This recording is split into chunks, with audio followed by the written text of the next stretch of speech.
एक पिता और पुत्र की इमोशनल कहानी, दिल छू जाने वाली कहानी। आज की कहानी एक पिता और उसके बेटे की है। एक बाप अपने बेटे के लिए क्या क्या कर सकता है वो इस कहानी से स्पष्ट हो जाएगा। एक बार एक बेटा अपने पिता से लड़ाई करके गुस्से में घर से निकला और बस स्टैंड के तरफ जाने लगा। वह मन ही मन में बोल रहा था कि पता नहीं कितने पैसे छुपा के रखे हैं, लेकिन मेरे लिए एक बाइक नहीं ले सकते। मैं यहाँ से चला जाऊंगा और तब तक नहीं आऊंगा जब तक अपने पैसों से बाइक नहीं खरीद लेता। उसे पैरों में कुछ चुभने का एहसास हुआ। नीचे देखा तो उसने पाया कि जल्दीबाजी में उसने अपने पापा के जूते पहने हुए हैं। उस जूते में कील उभरी हुई थी जो बार बार उसके पैरों में घाव किए जा रही थी, लेकिन उस समय गुस्सा ज्यादा था, इसीलिए वह आगे बढ़ता चला गया। फिर उसे याद आया कि वह पापा का पास भी साथ लेकर आ गया है, तो उसके दिमाग में आया कि क्यों न आज अपने पापा का पास चेक किया जाए, जिसे आज तक उसके पिता ने किसी को हाथ तक लगाने नहीं दिया। जब उसने अपने पापा के पुराने पर्स को खोला तो उसमें पैसे तो नहीं निकले, लेकिन पैसों की जगह एक डायरी रखी हुई थी। उसने सोचा कि यहाँ पर खजाना छुपा रखा है, जरूर इस डायरी में लिखा होगा कि किससे कितने पैसे लेने हैं या फिर किसको कितने पैसे पिताजी ने दिए हैं।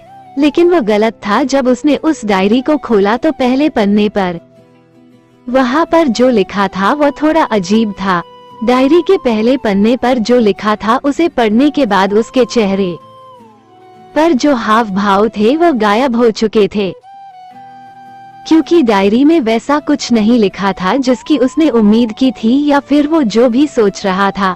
उस डायरी में पैसों का हिसाब लिखा हुआ था जो अलग अलग कामों के लिए अलग अलग लोगों से उधार लिए गए थे। उस सूची में कंप्यूटर के लिए पैसे लिए हुए थे, जो कि इस प्रकार लिखा हुआ था 50,000 बेटे के कंप्यूटर के लिए। वो वही कंप्यूटर था जिसे वो आज तक इस्तेमाल करता आ रहा है, लेकिन उस बेटे को ये नहीं पता था कि उस कंप्यूटर को खरीदने के लिए पैसे कहाँ से आए थे। उस डायरी में कैमरे का भी हिसाब था। उस बेटे को याद था जब उसने पहली बार कैमरे के लिए जिद की थी, तब उसके पिता ने ठीक 2 हफ्ते बाद उसके जन्मदिन पर दिया था, जिससे देखकर वो बहुत खुश हुआ। और उसे खुश देखकर उससे ज्यादा खुश कोई था तो वह थे उसके पापा। अब उसके बेटे से गुस्सा एकदम गायब हो गया था। जब उसके बेटे ने दूसरा पन्ना पलटा तो उसमें कुछ इच्छा लिखी हुई थी। पहली इच्छा जो थी वो थी अच्छे जूते पहनना। ये बात उसके बेटे को कुछ समझ नहीं आई। तभी उसके पैर सड़क पर एक गड्ढे में जा पड़ा जिसमें पानी भरा था, जिससे बेटे के पैर गीले हो गए। उसने जूते को पलट कर देखा कि जूता जो है नीचे से फटा हुआ था। ये देखकर उसे डायरी में लिखी हुई बात समझ में आ गई। तभी उसे उसके माँ बाप की बात याद आई।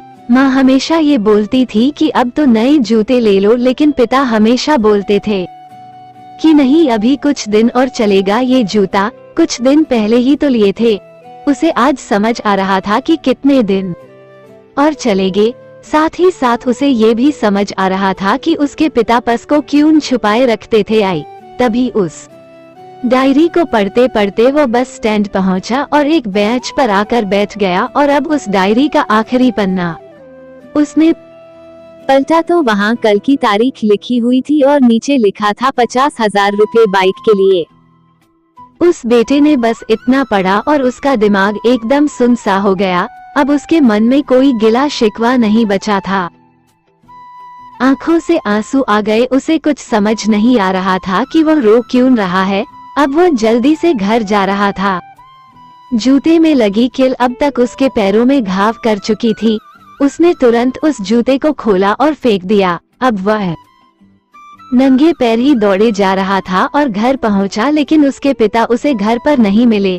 उसे समझ आ गया था कि उसके पिता कहाँ गए होंगे। वो सीधा बाजार की ओर भागा और पता नहीं उसमें इतनी ताकत कहाँ से आ गई थी कि वह भागते हुए थक नहीं रहा था। वो उस बाइक वाले की दुकान पर पहुँचा। उसके पिता वहीं थे। उसने अपने पिता को दौड़कर गले लगा लिया। उसके आंखों से आंसू रुकने का नाम नहीं ले रहे थे। उसके पिता समझ नहीं पा रहे थे कि हो क्या रहा है। उसने पिता से कहा कि पापा मुझे मोटर बाइक नहीं चाहिए, आप अपने लिए जूते ले लीजिए। अब आज से मैं जो कुछ भी करूँगा वो अपने दम पर करूँगा, अपने मेहनत से करूँगा। दोस्तों, हमेशा अपने माता पिता का आदर करें और वो भी यदि किसी चीज के लिए मना करे तो आप उनकी मजबूरी को समझिए। फूल कभी दो बार नहीं खिलते, जन्म कभी दो बार नहीं मिलते। मिलने को तो 1000 लोग मिलते हैं, लेकिन हजारों गलती माफ करने वाले माँ बाप नहीं मिलते। यदि आपको ये कहानी अच्छी लगी हो तो हमें कमेंट करके बताएं। अगर आपको ये कहानी अच्छी लगी तो वीडियो को लाइक और चैनल को सब्सक्राइब जरूर करें।